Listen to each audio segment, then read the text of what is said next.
Oi, pessoal, tudo bem? Agora nós vamos falar das revoluções inglesas mesmo. A gente falou, conceituou algumas coisas, depois a gente falou do que estava acontecendo na Inglaterra e agora a gente vai falar das revoluções. Na verdade, são duas revoluções, mas são divididas em quatro partes. Então você tem a Revolução Puritana, certo? E a Revolução Gloriosa. O que foi a Revolução Puritana? A Revolução Puritana foi ali. Quando a Elizabeth morre, a Elizabeth I morre, lembra que eu falei a semana passada? Ela não tem sucessor, ela não tem filhos. Então, ela foi chamada inclusive de a Rainha Virgem, né? Porque ela não teve filhos. Então, entra um primo dela no lugar dela, chamado Jaime I, que ele tem intolerância religiosa. Ele volta a pôr. O rei Henrique tinha feito não era uma revolução, era uma reforma anglicana. Ele tirou o Papa de cena e ele ficou no lugar do Papa. Ele mandava na religião. Acreditava em Deus, era todas aquelas coisas da Igreja Católica, bem parecida, só que ele mandava. Então, por exemplo, ele precisava separar, não podia, ele agora podia, ele manda, pronto. Então ele fez a reforma. Mas as revoluções é a puritana e a gloriosa. O que é a Revolução Puritana? Por que ela tem esse nome? Porque mexe com a igreja mesmo. Jaime I, que ficou no lugar da Rainha Elizabeth, ele tira o anglicanismo e volta com a monarquia absolutista. Ele manda, ele tem o poder real, ele tem o poder absoluto, mesmo porque ele volta com a Igreja Católica, com o Papa, e eles dizem, esses governantes, que eles têm o poder divino, que eles estão representando Deus na Terra e que eles mandam em tudo, certo? Então, esse cara, o Jaime I, morre, né?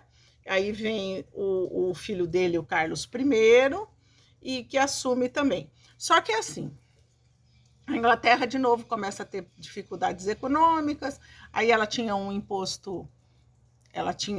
impostos, aí esse cara já começou a colocar um montão de impostos. Isso você tem que saber, que o que prejudica as revoluções que provoca o estopim, vamos dizer assim, da Revolução Inglesa, são essa série de impostos cobrados em todos os cantos da Inglaterra. Então, quem trabalha, na verdade, o burguês e o assalariado lá, ele é obrigado a trabalhar e pagar imposto para manter a nobreza e o clero. O clero é a igreja. E é um luxo espetacular.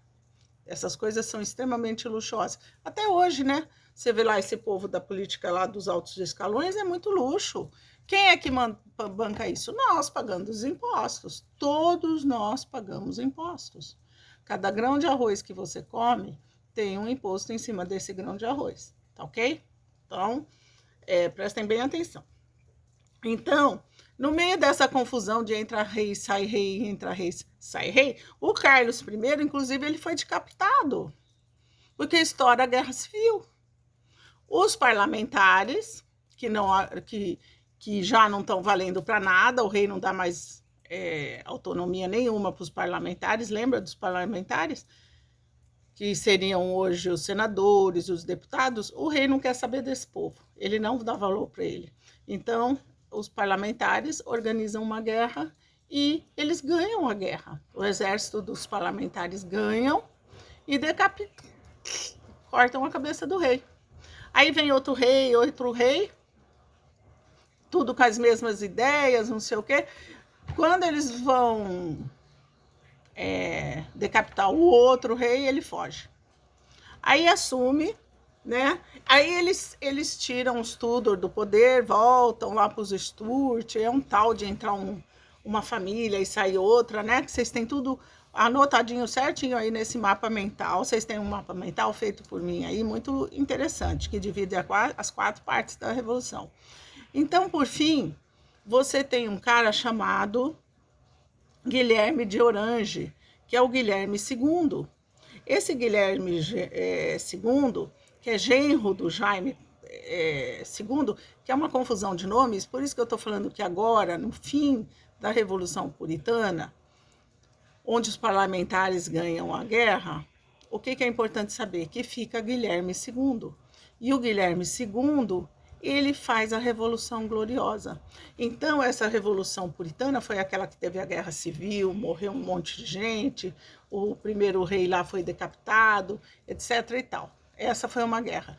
E você tem a Revolução Gloriosa do Orange lá, que se intitula Guilherme II, que o que acontece? Ele assina um termo onde o rei deixa de ser absolutista, passa a ser parlamentarismo, tá? Ele não tem todo o poder e ele dá direitos ao povo.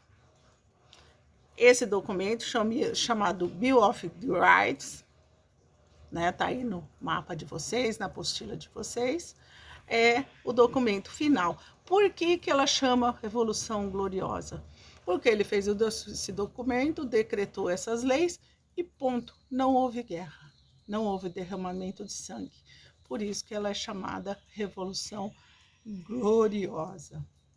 Então, as revoluções inglesas foram a puritana, onde houve uma guerra civil, o rei foi decapitado, os parlamentares lutaram contra a coroa, contra o rei, um exército contra o outro, e os parlamentares vencem. E